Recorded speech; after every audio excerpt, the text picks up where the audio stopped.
महाराज को, मोदी जी को तीसरी बार प्रधानमंत्री बनाना है या नहीं बनाना है? 400 पार करना है या नहीं करना है? बहन नवनीत राणा को फिर से सांसद बनाना है या नहीं बनाना है?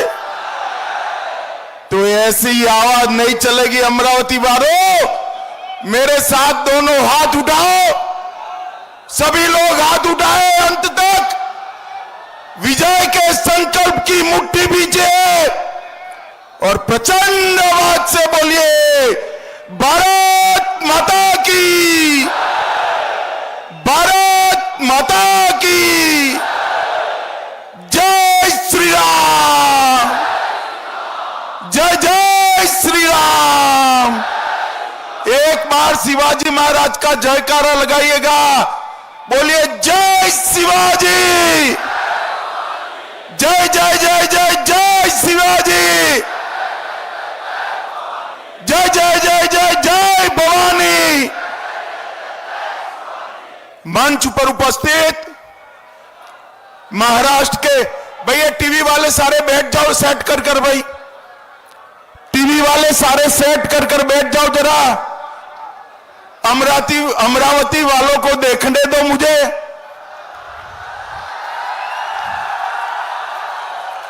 अरे बैठ जाओ यार, मैं जिद्दी टाइप का आदमी हूं, बाद में ही शुरू करूंगा, बैठ जाओ। महाराष्ट्र के लोकप्रिय मुख्यमंत्री श्रीमान एकनाथ शिंदे जी, हमारे नेता और उप मुख्यमंत्री देवेंद्र फडणवीस जी, श्री प्रवीण पोटे जी, अनिल बोंडे जी, विश्वास पाठक जी, रवि राणा जी, प्रकाश भारसाकड़े जी, बापू साहेब देशमुख जी, प्रताप दादा अड़सर जी, मोहन दादा करंजेकर जी, श्री जनार्दन पंत जी, श्री दयाराम झिरगा बेलसेरे जी, श्री साई राजेश मुरड़िया जी, और आज जिनको जिताने के लिए मैं आया हूं, हमारी लोकप्रिय प्रत्याशी बहन नवनीत राणा जी और रामदास तड़स जी। और आज अमरावती में इतनी बड़ी संख्या में आए हुए प्यारे भाइयों बहनों और मेरे जिगर के टुकड़े जैसे युवा मित्रों, आप सभी को नमस्कार। सबसे पहले मैं अंबा देवी मंदिर आई एकवीरा देवी को सर झुकाकर मेरी बात की शुरुआत करना चाहता हूं। महाराष्ट्र की भूमि पर आया हूं, जिन्होंने फिर से एक बार इस देश को हिंदू पद पातशाही देने का काम किया, वो इतिहास के अमर पुरुष छत्रपति शिवाजी महाराज को मैं प्रणाम कर कर मेरी बात की शुरुआत करना चाहता हूं। महात्मा ज्योतिबा फूले, क्रांति ज्योति सावित्रीबाई फूले, जिन्होंने संविधान दिया, ऐसे हमारे बाबा साहेब आंबेडकर जी और वीर सावरकर को मैं प्रणाम कर कर मेरी बात की शुरुआत करना चाहता हूं। भाई और बहनों, अभी अभी मैं अपील करने वाला हूं, आप जरा जोर से हाँ ना बताइएगा। मैं आज अमरावती में कहने आया हूं कि नवनीत राणा के नाम के सामने कमल का निशान है, वो कमल के निशान पर आप वोट देंगे क्या? अरे जोर से बोलो, देंगे क्या? देखो भाई, नवनीत राणा के नाम के सामने कमल के निशान पर वोट देने का मतलब है आपका एक एक वोट नरेंद्र मोदी को प्रधानमंत्री बनाने जा रहा है। आपका एक एक वोट इस देश को आतंकवाद से, नक्सलवाद से मुक्त करने के लिए जा रहा है, और आपका एक एक वोट इस देश को संसार में तीसरे नंबर का अर्थतंत्र बनाने के लिए जा रहा है। और भाइयों और बहनों, आपका एक एक वोट देश प्रेमी और देश विरोधियों की लड़ाई में देश प्रेमियों के पक्ष में जा रहा है। आपका एक एक वोट परिवार का राज्य चाहने वाले और राम राज्य चाहने वालों के बीच की लड़ाई में राम राज्य के पक्ष में आपका एक एक वोट जा रहा है। भाइयों और बहनों, 10 साल में नरेंद्र मोदी जी ने इस देश के विकास के लिए ढेर सारे काम किए हैं।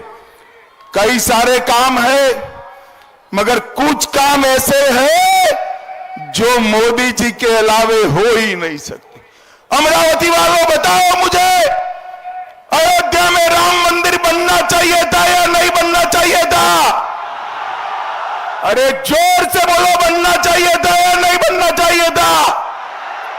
एक कांग्रेस वाले 70 साल तक राम मंदिर को अटकाते रहे, भटकाते रहे, लटकाते रहे। मोदी जी ने 5 ही साल में केस भी जीता, भूमि पूजन भी किया और प्राण प्रतिष्ठा कर कर जय श्री राम कर दिया। और भाइयों बहनों, देखिए, ये अपने आप को शिवसेना के अध्यक्ष मानने वाले उद्धव ठाकरे जी को निमंत्रण दिया। ये नकली शिवसेना अध्यक्ष प्राण प्रतिष्ठा में नहीं गए सोनिया गांधी के डर से। शरद राव को भी निमंत्रण दिया, उन्होंने कहा तबीयत खराब है, मैं नहीं जाऊंगा। अब भाई, चुनाव में कैसे घूम रहे हो? जाना चाहिए था, नहीं जाना चाहिए था? अरे राहुल बाबा को भी निमंत्रण दिया। अभी अमरावती आए, राहुल बाबा, अमरावती में कोई सुनने वाला नहीं है, पहले अयोध्या जाकर दर्शन करने आओ तो कोई देश में आपको सुनेगा। इन लोगों ने मंदिर को तो रोक कर रखा, प्राण प्रतिष्ठा में न जाकर भगवान प्रभु श्री राम का अपमान करने का काम इन्होंने किया है। भाइयों और बहनों, मोदी जी ने केवल राम मंदिर नहीं, औरंगजेब ने तोड़ा हुआ काशी विश्वनाथ कॉरिडोर बनाया, आपदा में बर्बाद हुए केदार धाम और बद्री धाम का पुनरुद्धार किया और सोमनाथ का मंदिर भी फिर से सोने का बन रहा है। मोदी जी ने हमारे मान बिंदुओं का सम्मान करने का काम। भाइयों और बहनों, मुझे बताओ, एक कश्मीर हमारा है या नहीं है? अरे जोर से बोलो, है या नहीं है? एक खड़गे साहब कहते हैं महाराष्ट्र और राजस्थान वालों का कश्मीर से क्या लेन देन। भाइयों बहनों, मैं खड़गे साहब को अमरावती की इस पवित्र भूमि पर बताने आया हूं। श्रीमान खड़गे, कान खोलकर सुन लो, महाराष्ट्र का बच्चा बच्चा कश्मीर के लिए जान देने के लिए तैयार है। भाइयों और बहनों, माताओं, मुझे बताओ, धारा 370 हटनी चाहिए थी या नहीं हटनी चाहिए थी? जोर से बोलो, हटनी चाहिए थी या नहीं हटनी चाहिए थी? ये सारे लोग धारा 370 को अनौरत संतान की तरह 70 साल कैद गोदी में बिठाए रखे। 5 अगस्त 2019 को मोदी जी ने धारा 370 को समाप्त कर दिया।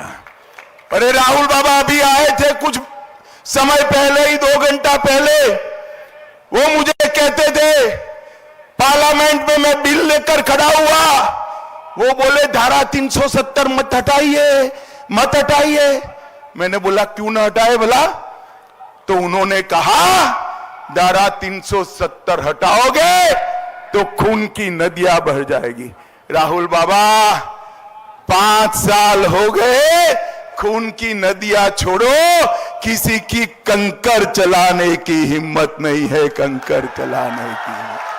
माताओं, भाइयों, बहनों, मोदी जी ने धारा 370 को समाप्त कर इस देश से आतंकवाद को समाप्त कर कश्मीर को हमेशा के लिए भारत का बनाने का काम नरेंद्र मोदी जी ने किया। भाई और बहनों, ज्यादा समय नहीं बचा है। अभी अभी यहां पर शरद पवार जी आए थे। उन्होंने कहा, मैंने बहन नवनीत राणा को सपोर्ट किया था, इसलिए मैं अमरावती वालों का माफी मांगता हूं। मैं पवार साहब को कहना चाहता हूं, पवार साहब इतने साल तक कृषि मंत्री रहे, महाराष्ट्र के मुख्यमंत्री रहे। मेरे विदर्भ में हजारों किसानों ने आत्महत्या करी, आपने विदर्भ की सिंचाई के लिए कुछ नहीं किया। माफी मांग रही है तो विदर्भ के वो मृत किसानों के परिवारों की माफी मांगे, उनकी विधवाओं की माफी मांगे। मैं आज आपको बताता हूं, भारतीय जनता पार्टी शिवसेना सरकार ने महाराष्ट्र के विदर्भ क्षेत्र के जल प्रबंधन के लिए ढेर सारे काम किए हैं। 89,000 करोड़ की वैनगंगा नलगंगा इंटरलिंक परियोजना देवेंद्र फडणवीस ने शुरू की है। विदर्भ के नागपुर, वर्धा, अमरावती, यवतमाल, अकोला और बुल्ढाना के 3,71,000 हेक्टेयर किसानों को आज सिंचाई का फायदा मिलेगा। आलेवाड़ी लघु सिंचाई प्रोजेक्ट, पैनगंगा नदी प्रोजेक्ट और अकोला शहर के वाटर सप्लाई स्कीम के प्रोजेक्ट को भी हमने शुरू किया है। भाई और बहनों, एक कांग्रेस पार्टी एक अफवाह फैला रही है कि भारतीय जनता पार्टी को 400 सीट मिलेगी तो आरक्षण चला जाएगा।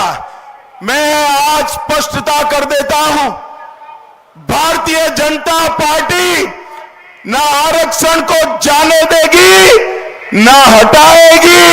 ये नरेंद्र मोदी का गारंटी है, नरेंद्र मोदी का गारंटी। अरे कांग्रेस वालों, झूठ क्या बोलते हो? हमें बहुमत मिला, हमने बहुमत का उपयोग 370 हटाने के लिए किया, ट्रिपल तलाक हटाने के लिए किया, सीए लाने के लिए किया। मुझे बताओ भाई और बहनों, ये ट्रिपल तलाक जाना चाहिए या नहीं जाना चाहिए? अरे जोर से बोलो, जाना चाहिए या नहीं जाना? ये कांग्रेस पार्टी कहती है हम आएंगे तो ट्रिपल तलाक को वापिस लाएंगे। अरे राहुल बाबा, काहे को शेख चल्ली के स्वप्न देखते हो? आपको ना आना है ना ट्रिपल तलाक को फिर से आना है। ये भारतीय जनता पार्टी का मुस्लिम माताओं बहनों को कमिटमेंट है कि इस देश में कभी भी ट्रिपल तलाक नहीं आ सकता। भाई और बहनों, बारिश शुरू हुई है, मैं लंबी बात करना नहीं चाहता। अमरावती के लिए हमारी बहन नवनीत ने ढेर सारे काम किए हैं।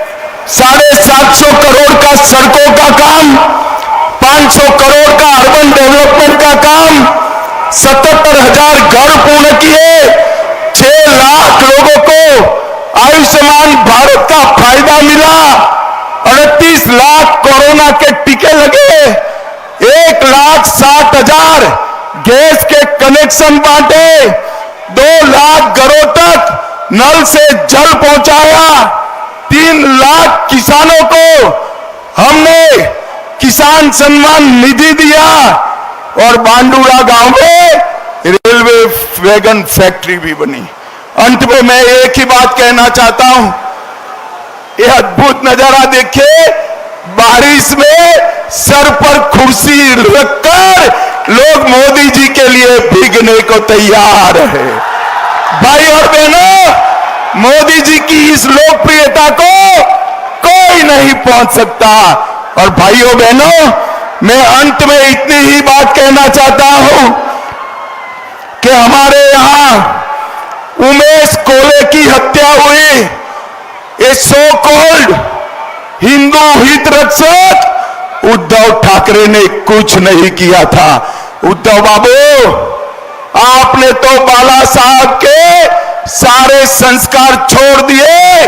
मैं आपको बताता चाहता हूं, हमारे एकनाथ शिंदे जी बाला साहब के संस्कार को लेके आगे बढ़े हैं और महाराष्ट्र में अब हमारी सरकार है। एकनाथ शिंदे और देवेंद्र फडणवीस की सरकार है। अब कोई उमेश की हत्या नहीं हो सकती, किसी की हिम्मत नहीं है। भाई और बहनों, मुझे जोर से बताओ, आने वाली 26 तारीख को कमल के निशान पर बटन दबाएंगे क्या? कुर्सी लेकर खड़े वो भी बोलो दबाएंगे। जरा कुर्सी उठाकर बोलो दबाओगे। भाई और बहनों, नवनीत राणा के नाम के सामने कमल का निशान है, उसको बटन तो दबाना है, मगर अमरावती वालों इतनी जोर से दबाना है कि बटन अमरावती में दबे।